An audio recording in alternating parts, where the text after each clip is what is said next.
মানুষের শান্তির জন্য এই দেশ স্বাধীন করা হয়েছে, মানুষের মুক্তির জন্য এই দেশ স্বাধীন করা হয়েছে, ন্যায় বিচারের জন্য এই দেশ স্বাধীন করা হয়েছে, কোন এক পরিবারতন্ত্রের গোলামি করার জন্য নয়। এটা স্বাধীন দেশ, স্বাধীন দেশে স্বাধীনভাবে চলতে হবে, কোন পরিবারতন্ত্রের গোলামি করা চলবে না। টাকার রাস্তায় ছুরিকাঘাত করে পেট কেটে দেয়, তার বিরুদ্ধে কথা বলে, কিন্তু ডাক্তার পেট কাটলে তার বিরুদ্ধে কথা বলে না, কারণ সে পেট কেটেছে উপকারের জন্য, ক্ষতির জন্য, ক্ষতির জন্য। আর ওই ডাক্তারের বিরুদ্ধাচরণ করা উচিত না। আল্লাহর হাবিব সাল্লাল্লাহু আলাইহি ওয়া আলিহি ওয়াসাল্লাম বলেন, আয-যুলমু যুলুমাতু ইয়াউমাল কিয়ামাহ, জুলুম কিয়ামতের দিন অন্ধকার অবস্থায় উঠবে, অন্ধকার আচ্ছন্ন হবে। এই অন্ধকার আচ্ছন্ন এটা কি? হাদিসের ভেতরে আসছে আল্লাহ রাব্বুল আলামিন জাহান্নামের আগুনকে দুনিয়ার আগুনের থেকে ৭০,০০০ গুণ বেশি পাওয়ারফুল করে তৈরি করেছেন।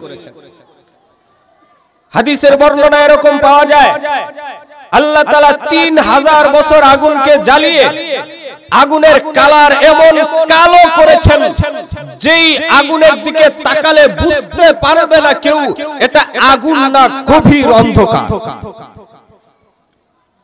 জুলুম অন্ধকারাচ্ছন্ন হয়ে দাঁড়াবে, হইতে পারে সেই জুলুমটাই জাহান্নামের আগুন হয়ে দাঁড়াবে, অন্ধকার আগুনটা হয়ে দাঁড়াবে। এই জন্য আল্লাহ রাব্বুল আলামিন বলছেন, তোমরা জালেমের পক্ষে যাইও না, জালেমদের দিকে ঝুঁকে পড়িও না। যদি ঝুঁকে পড়ো ওই আগুন তোমাদেরকে স্পর্শ করে নেবে। মাঝখানে একটা কথা বলে নি, এই মাজলিসগুলো, এই মাহফিলগুলো কি জন্য দেওয়া হয়? মাহফিল কি জন্য আয়োজন করা? মাহফিলে কি জন্য আসা? বয়ান কি জন্য শোনা? বয়ান কি জন্য করা? আমরা অনেকেই জানি না। কেউ আয়োজন করি আমার সুনাম হবে, কেউ আওয়াজ করি আমি ফেমাস হব, কেউ ওয়াজ শুনতে আসি সুরটা ভালো লাগে, এই আর কিছু। মূলত বিষয় এগুলো না, বিষয়গুলো হচ্ছে আল্লাহ তাআলা দুনিয়াতে দ্বীন প্রচারের জন্য ১৬ লক্ষ পয়গম্বর প্রেরণ করেছেন। ১৬ লক্ষ পয়গম্বরের দ্বীন প্রচার করার জন্য ১৬ লক্ষ সাহাবী আল্লাহ তাআলা পয়গম্বরকে দিয়েছেন। সাহাবী আসবে না, এই দ্বীন প্রচার করবে উলামায়ে কেরাম। কারা? উলামায়ে কেরাম। কারণ উলামায়ে কেরাম দ্বীন প্রচার করতে হবে কেন? আমরা দুনিয়াতে অসুস্থ হইনি, অসুস্থ হই না? অসুস্থ হইলে আমরা যাই কোথায়? কোথায় যাই? ডাক্তারের কাছে যাই। কারণ ডাক্তার রোগ সম্পর্কে জানে, এই রোগ কোন ঔষধে ভালো হবে সেটা সম্পর্কেও জানে। এই যে শারীরিক একটা রোগ, এটা আমাদের হয়। ৭০ থেকে ১০০ বছর হায়াতের জিন্দেগিতে ৩.৫ হাত বডির ভেতরে কত ধরনের অসুস্থতা হইতে পারে, কত ধরনের অসুস্থতা হয় আমরা জানি তো। এই অসুস্থতাটা আমার এই ৩.৫ হাত বডি আছে, দেখা যায়, আমি বুঝি, অনুভব করতে পারি, কিন্তু এই ৩.৫ হাত বডির ভেতরে আল্লাহ তাআলা আরেকটা বস্তু দিয়ে দিয়েছেন, যেই বস্তুটাও অসুস্থ হয়, যেই বস্তুটাও রোগ ভালো করতে হয়, যেই বস্তুটাকেও ডাক্তার দেখাইতে হয়, যেই বস্তুটা এই ৭০ আর ১০০ বছর হায়াত নিয়ে আসে নাই, যেই বস্তুটা এই ৭০ থেকে ১০০ বছর হায়াতের জিন্দেগির পর থেকে অনন্ত অসীম কাল পর্যন্ত জীবিত থাকবে, সেই বস্তুটার নাম কি? মহান আল্লাহ রাব্বুল আলামিনের দরবারে অসংখ্য শুকর ও সুজুদ যে মহান রব্বুল আলামিন আমাকে আপনাদেরকে দুনিয়াবি সব ধরনের ঝামেলা থেকে হেফাজত করে, বিপদ আপদ থেকে মুক্ত করে নেক হায়াত দান করে সুস্থতার নিয়ামতের সাথে পয়গম্বর আলাইহিস সালাতু ওয়াস সালামের ভাষায় জান্নাতের বাগান, বেহেশতের বাগান, দ্বীনি মজলিস, আল্লাহ রাব্বুল আলামিনের জাত ও সিফাত আলোচনার মজলিস, দামি এক জায়গা, দামি এক সময়, দামি কিছু আলোচনা করা এবং শোনার মতো তৌফিক দান করলেন। এই জন্য অন্তরের অন্তরস্থল থেকে একমাত্র আল্লাহ তাআলাকে রাজি এবং খুশি করার লক্ষ্যে ইখলাসের সহিত ঈমানি আওয়াজে শুকরিয়া আদায় করে আলহামদুলিল্লাহ। আমার মনে হয় আরেকটা আওয়াজ হবে, আরেকটা আওয়াজ করে বলি আলহামদুলিল্লাহ। মানুষ কম বিদায় কি রাগ করছেন? মানুষ কম বিদায় কি রাগ করছেন? দিন বিজয় হওয়ার জন্য মানুষ বেশির প্রয়োজন হয় না, মানুষ বেশির প্রয়োজন হয় না। আল্লাহর হাবিব সাল্লাল্লাহু আলাইহি ওয়াসাল্লামের সময়ে যতগুলো যুদ্ধ হয়েছে, এই যুদ্ধগুলোর মধ্যে মুসলমানের সংখ্যা কম ছিল না কাফেরের সংখ্যা কম ছিল? মুসলমানের সংখ্যা কম ছিল। তার মধ্যে আবার কিছু মুনাফিকও ছিল, ঠিক নি? একটু ঠিকঠাক বললেন। মুসলমানের সংখ্যা এমনিতেই কম, আবার সাথে ছিল কিছু মুনাফিক। বিশ্বের মধ্যে 800 কোটি মানুষ, 200-250 কোটি মুসলমান, 650 কোটি কি বিধর্মী। এই 250 কোটি মুসলমানের ভেতরে খাঁটি মুমিন কয়জন? মুনাফিক আছে না? এটা থাকবেই। তাই বলে লোক কম, মানুষ কম, এটা নিয়ে মন খারাপ করা যাবে? কার কার মন খারাপ হয়েছে একটু দেখি তো। কারো হয় নাই? খুশি হয়েছেন কে কে একটু দেখি। সবাই খুশি হয়েছেন? একটু আওয়াজ করে তাকবীর দিবেন। নারায়ে তাকবীর। আর একটু জোরে নারায়ে তাকবীর।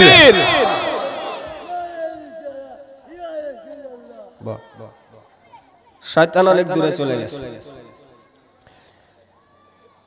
আল্লাহ তাআলা এই মাজলিসে আমাদেরকে আসার, বসার, কিছু আলোচনা করা এবং শোনার তৌফিক দান করছেন। এই জন্য আমরা সবাই খুশি, সবাই খুশি। এই জান্নাতের বাগানে আল্লাহ তাআলা তো সবাই আসতে দিবেন না? দেবেন। আমাদের বড় বড় মার্কেট হয় ঢাকার শহরে, বড় বড় অফিস হয়, তার ভিতরে কিছু এরকম কামরা থাকে যেটার ভিতরে ম্যানেজার বা এমডি, মালিক ছাড়া কেউ ঢুকতে পারে না। যদি কেউ ঢুকে, বুঝতে হবে অবশ্যই এমডি সাহেবের পার্সোনাল মোহাব্বতের বা কাছের কোনো ব্যক্তি, ঠিক কিনা? আল্লাহর হাবিব বলছেন এটা জান্নাতের বাগান, জান্নাতে আল্লাহ তাআলা সবাইকে ঢুকাবেন না। কেউ যদি ঢুকতে পারে, বুঝতে হবে আল্লাহ তাআলার পছন্দের বান্দা, ঠিক কিনা? তাহলে আমরা যেহেতু ঢুকেই গেলাম, হইতে পারে এই উসিলায় আল্লাহ তাআলা আমাদেরকে মাফ করে দিবেন। হয়তো আল্লাহ পছন্দ করছেন বিধায় এখানে আসার তৌফিক দিয়েছেন। আমি আপনাদের সামনে একটি আয়াত তেলাওয়াত করেছি, সংক্ষিপ্ত আলোচনা করব। কুরআনুল কারীমের 12 নম্বর পারা। বলেন কয় নম্বর পারা? 13 নম্বর পৃষ্ঠা। কয় নম্বর পৃষ্ঠা? 114টি সূরার মধ্যে 11 নম্বর সূরা। কয় নম্বর সূরা? সূরা হুদ। সূরা হুদ এর 113 নম্বর আয়াত। কয় নম্বর? 113 নম্বর আয়াতে আল্লাহ রাব্বুল আলামিন শুরুতেই বলেন, ওয়ালা তারকানু ইলাল্লাযিনা যালামু ফাতামাসসাকুমুন নার। আল্লাহ তাআলা বললেন, তোমরা জালেমদের দিকে ঝুঁকে পড়িও না। কাদের দিকে? জালেমদের দিকে ঝুঁকে পড়িও না। যদি ঝুঁকে পড়ো, ফাতামাসসাকুমুন নার, তোমাদেরকেও ওই জালেমদের জন্য নির্ধারিত জাহান্নামের আগুন স্পর্শ করে নেবে। ভূমিকা ছিল অনেক, ভূমিকা নেই অল্প সময় আলোচনা করব। আল্লাহ তাআলা দুনিয়াতে পাঠাইছেন আল্লাহর ইবাদত করার জন্য। কার ইবাদত? আল্লাহর ইবাদত।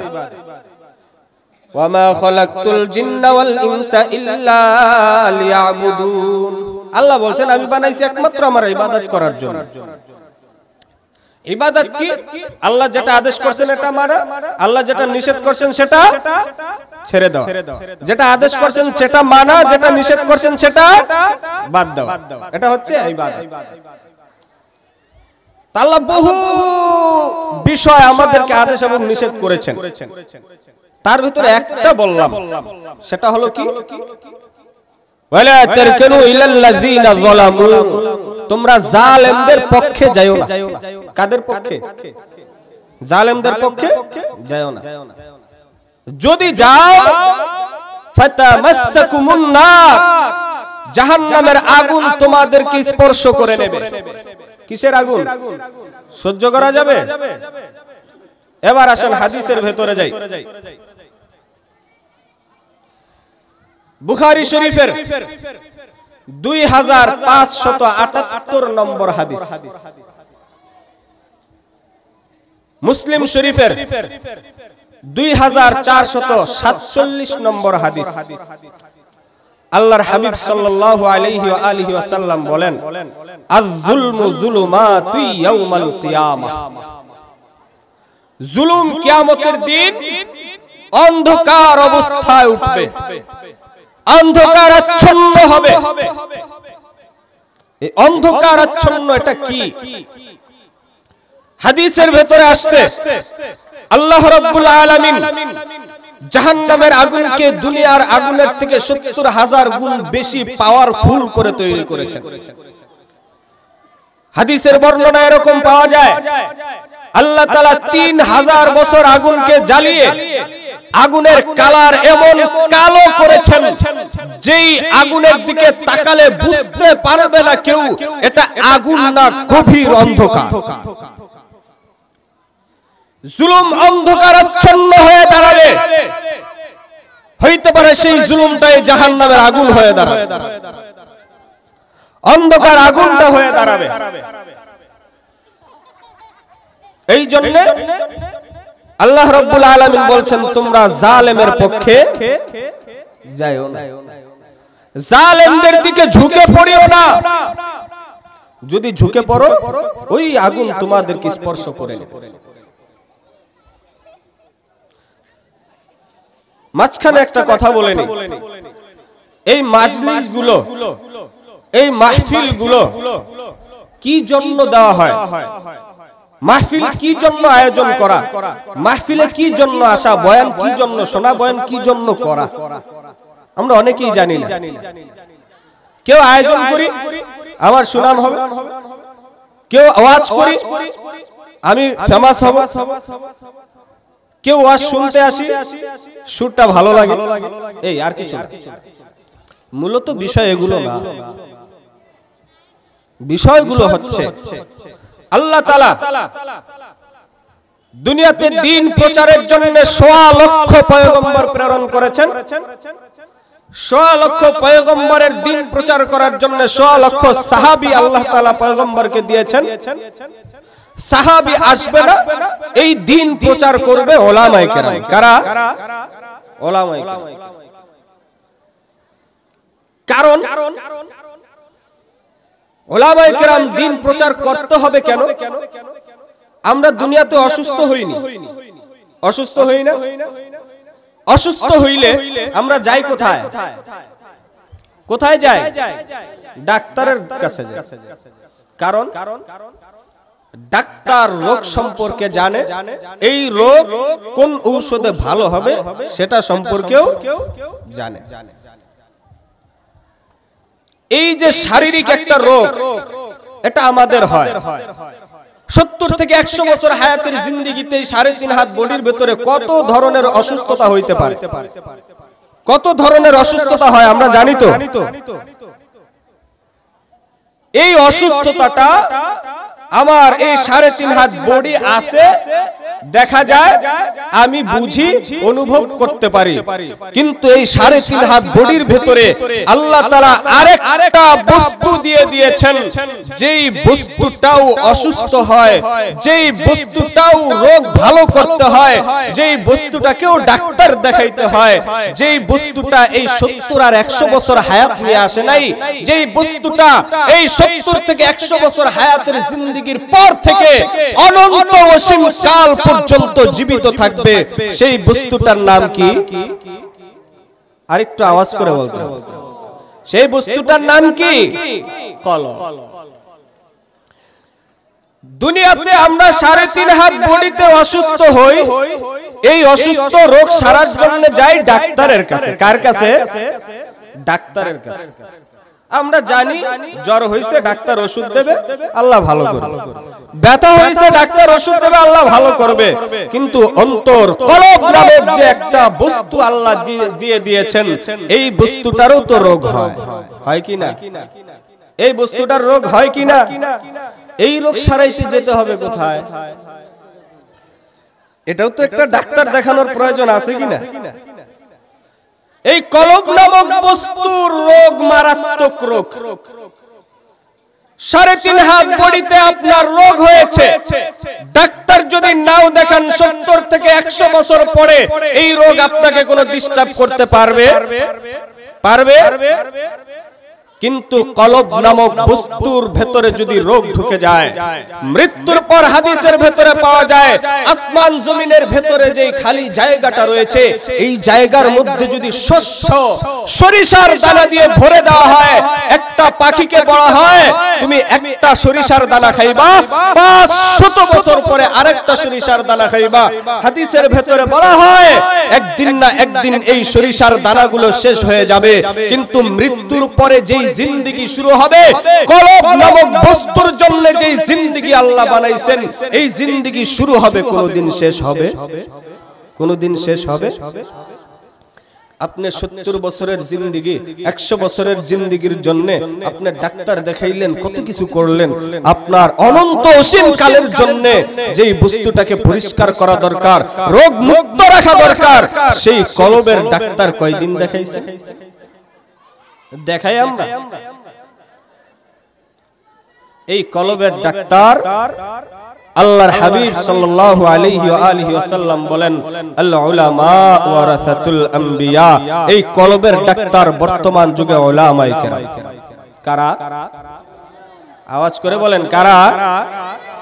এই মাহফিল আয়োজনের মূল উদ্দেশ্য এটা। আপনার কি রোগ? সমাজের কি রোগ? উলামায়ে কেরাম শরীয়তের ভিত্তিতে, কোরআন ও সুন্নাহর ভিত্তিতে দেখবেন, রোগ নির্ণয় করবেন, রোগ ধরা দিবেন। এই রোগ থেকে বাঁচতে হলে এটা করবেন, এই রোগ থেকে বাঁচবেন, তাহলে হাসরের ময়দানে, কিয়ামতের ময়দানে অনন্ত অসীম কালের জিন্দেগিতে আপনি শান্তিতে বসবাস করতে পারবেন। এই জন্যই মাহফিলের আয়োজন। এখন শুনেন, কিছু রোগ আছে সাধারণ, কিছু রোগ আছে কঠিন, হয় না? কিছু রোগ জ্বর নাপা দিলে ভালো হয়ে যায়, আর একটু বেশি হলে ডোজ দিলে ভালো হয়ে যায়। কিছু আছে এমন অসুস্থতা যেটা অপারেশন ছাড়া ভালো হয় না, অপারেশন ছাড়া ভালো। আসলে একটা কথা বলেন, অপারেশন করলে শরীরের জন্য ডবল একটা ক্ষতি বাড়ে না? বাড়েনি? আর জ্বরের যে ঔষধগুলো, এই ঔষধগুলো নাপা ডোজ, এরপরে আরো অ্যান্টিবায়োটিক যা দেয়, এগুলো খাইলে কাটা ছেঁড়া হয় না, আলাদা কোনো ক্ষতি হয় না, কিন্তু রোগ ভালো হয়। এই অন্তর কলবের ভেতরে এমন কিছু রোগ আছে, যেই রোগগুলো সাধারণ সাধারণ কথায়, সাধারণ সাধারণ আমলে মুক্ত হয়ে যায়। এমন কিছু রোগ আছে যেই রোগ সাধারণ ধাক্কায় যায় না, যেই রোগ সাধারণ কথায় যায় না, যেই রোগগুলো অপারেশন ছাড়া দূর হয়, অ্যান্টিবায়োটিক ছাড়া দূর হয়। এখন একটা মানুষ অসুস্থ হয়েছে, ডাক্তারের কাছে গেছেন, ডাক্তার দেখছেন একে অপারেশন করা লাগবে। কি করা লাগবে? অপারেশন করা লাগবে। এখন ডাক্তার যদি বলে এর পেট কাটা লাগবে, তাহলে কি রোগী রাগ করে? রাগ করে? আরে ভাই রাগ করার কথা না, আমার সুস্থ পেট কেটে ফেলবেন, কিন্তু রাগ করে না, রাগ করে না।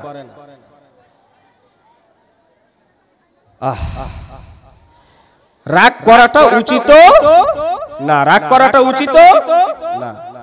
অন্তরের কিছু রোগ আছে, ওই ঠিক তদ্রুপ আপনার অপারেশন করলে পেট কাটা যাবে, দেখতে খারাপ দেখা যায়, শুনতেও খারাপ দেখা যায়। ডাকাত রাস্তায় ছুরিকাঘাত করে পেট কেটে দেয়, তার বিরুদ্ধে কথা বলে, কিন্তু ডাক্তার পেট কাটলে তার বিরুদ্ধে কথা বলে না, কারণ সে পেট কেটেছে উপকারের জন্য, ক্ষতির জন্য, ক্ষতির জন্য। আর ওই ডাক্তারের বিরুদ্ধাচরণ করা উচিত না। ঠিক তদ্রুপ ভাবে ডাক্তার যেমন পেট কেটে ফেলার পরেও, অপারেশন করার ঘোষণা দেওয়ার পরেও কেউ ডাক্তারের উপরে বেজার হয় না, ডাক্তারের বিরুদ্ধে কথা বলে না। ওলামায়ে কেরাম এই অন্তরের কিছু এমন রোগ আছে, যেই রোগগুলোর কথা বলবে, বান্দা সুদ খাবি না, বান্দা ঘুষ খাবি না, বান্দা দুর্নীতি করবি না, তখনও ওই বান্দার আলেমদের বিরুদ্ধে অভিযোগ করার প্রয়োজন হয় না। ঠিক কিনা? যদি কোনো পাগল ডাক্তার বলছে পেটে কিডনি শেষ, ফেলে দিতে হবে, না ফেললে কি যেন হয়, ভেতরে ক্যান্সার হয়ে যাবে, অথচ রোগীকে বলার পরেও রোগী যদি বলে না আমার সুস্থ পেট আমি কাটতে দেব না, সে কি পাগল না? সে কি পাগল? এই যে ঘোষণা দেওয়ার পরে ওই ডাক্তারের বিরুদ্ধে যদি সে অবস্থান নেয়, থানায় গিয়ে মামলা, একটা ডাকাত আপনাকে বলছে তোকে কেটে ফেলবো, থানায় মামলা দিতে পারবেন? পারবেন না? এটা রাইট। কিন্তু ডাক্তার বলছে পেট কাটতে হবে, থানায় মামলা দেওয়ার এটা পাগলের কাজ না?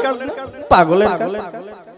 ঠিক তদ্রুপ ভাবেই একটা ডাক্তার আপনাকে অপারেশন করবে, আপনার কিডনি বের করে ফেলে দিবে, তার বিরুদ্ধে অবস্থান নেওয়া যেমন পাগল, সে যেমন পাগল, ঠিক তদ্রুপ ভাবে ওলামায়ে কেরাম যখন সুদের বিরুদ্ধে কথা বলে, ঘুষের বিরুদ্ধে কথা বলে, দুর্নীতির বিরুদ্ধে কথা বলে, যখন যে আলেমদের বিরুদ্ধে যায়, সে ওই নাম্বার ছাড়া পাগল। এই পাগলামি করা যাবে? এই পাগলামি করা যাবে? এবার আসেন, একটা লোক অপারেশন দরকার, অসুস্থ হয়েই গেছে, অপারেশন ছাড়া ভালো হবে না, কিন্তু সে অপারেশন করতে দেবে না, অপারেশন করতে পাগলামি শুরু করেই দিছে। তখন কি হয়? আপনারা যারা হসপিটালে যাতায়াত করেন, অনেক সময় রোগীর হাত পা বেঁধে চিকিৎসা করে কিনা? করে কিনা? কারণ কি? ওর রোগ আছে, সারাইতে হবে, কিন্তু ও সারাইতে দেবে না, এই জন্য ওকে হাত পা বেঁধে হলেও ওর অপারেশন করার দরকার হয় কিনা? ঠিক তদ্রুপ ভাবে বুঝেন, কোন পাগল যদি অপারেশন করতে না দেয়, তাকে যেমন হাত পা বেঁধে হলেও তার অপারেশন করতে হয়, ঠিক তদ্রুপ ভাবে কোন সুদখোর, কোন ঘুষখোর, কোন দুর্নীতিবাজ যদি দুর্নীতি বন্ধ না করতে চায়, ওকে বিদ্যুতের পিলারের সাথে বেঁধে গণতলায় এমন ভাবে দেওয়া দরকার, ওর চক্র গোষ্ঠী যেন দুর্নীতি থেকে দূরে সরে যায়। এটাও ডাক্তারখানা, এটাও হসপিটাল। অতএব হসপিটালের ডাক্তারের উপরে রাগ করলে বোকামি ছাড়া কিছুই, বোকামি ছাড়া কিছুই না।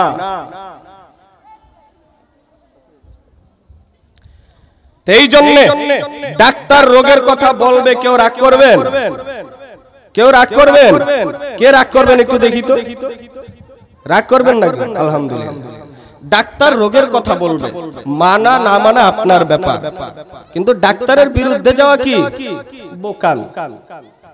অতএব ওলামায়ে কেরাম যখন দেখেন সমাজে মানুষের অন্তরে সুদের রোগ ঢুকেছে, মানুষের অন্তরে ঘুষের রোগ ঢুকেছে, মানুষের অন্তরে বেপরদার রোগ ঢুকেছে, মানুষের অন্তরে নির্লজ্জতার রোগ ঢুকেছে, মানুষের অন্তরে দুর্নীতির রোগ ঢুকেছে, তখন ওলামায়ে কেরাম ওই ডাক্তারের ভূমিকায় তার প্রতিবাদ করবেই। এতে যদি কেউ বাধা দেয় তার দাঁত ভাঙা জবাব দেওয়া হবে।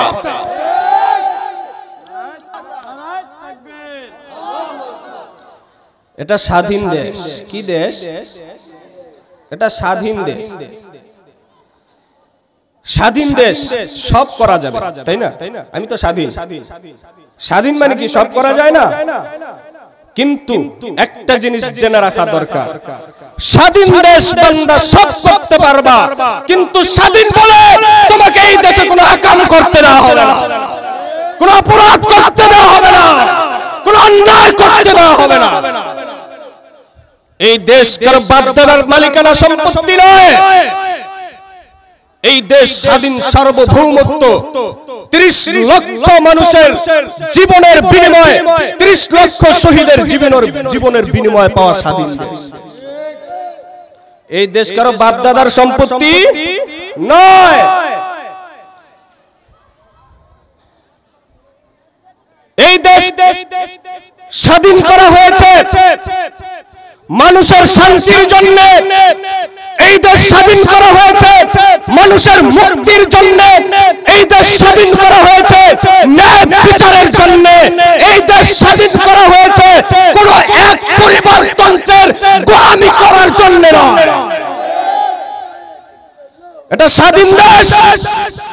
স্বাধীন দেশে স্বাধীনভাবে চলতে হবে, কোন পরিবারতন্ত্রের গোলামি করা চলবে না।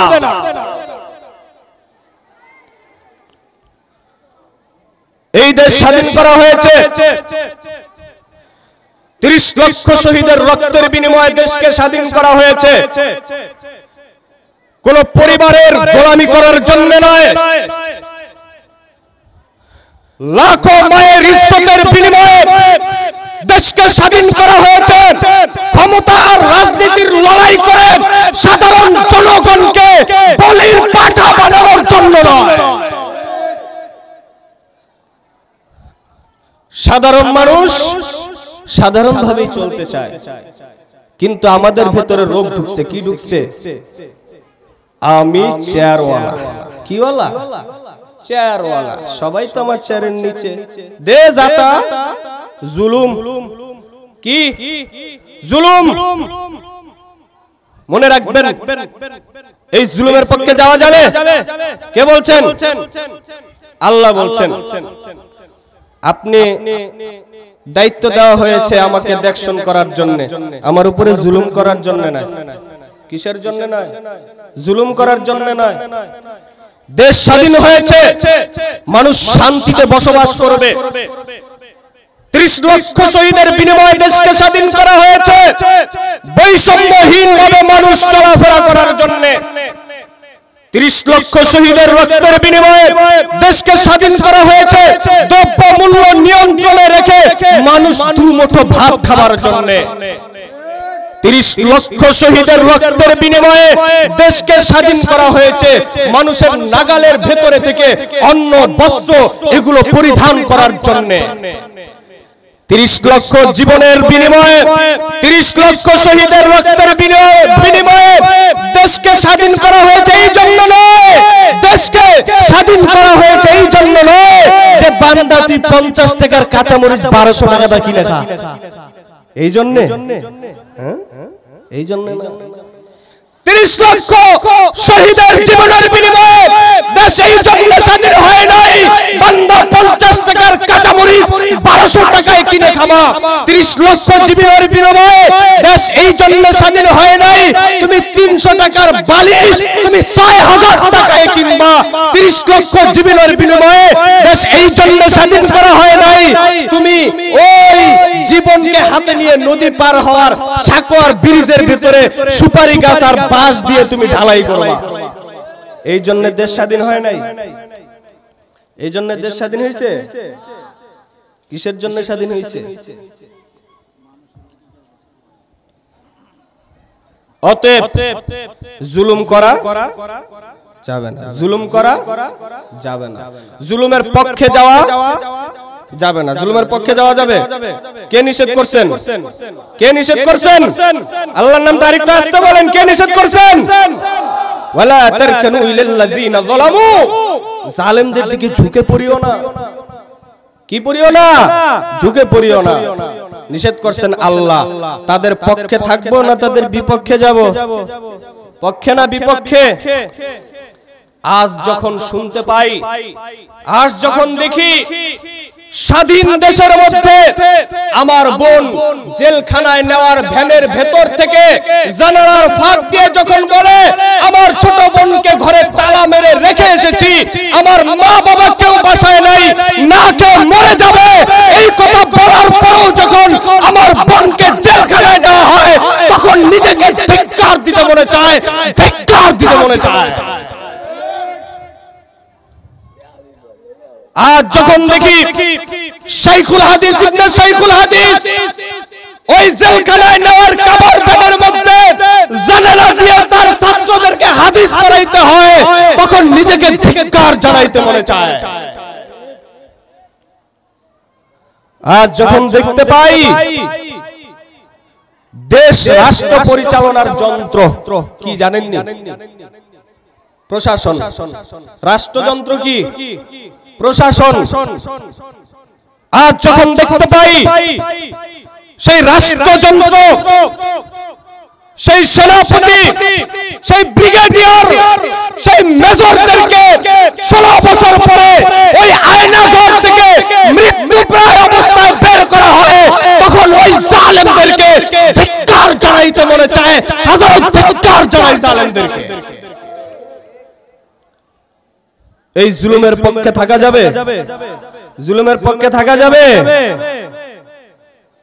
হাদিসের ভেতরে আসছে, বুখারী শরীফের 3195 নম্বর হাদিস, আল্লাহর হাবিব সাল্লাল্লাহু আলাইহি ওয়া আলিহি ওয়াসাল্লাম বলেছেন, জুলুম এত মারাত্মক একটা জিনিস, জুলুম এমন মারাত্মক একটা অপরাধ যে অপরাধের কোনো ক্ষমা, যে অপরাধের কোনো ক্ষমা নাই।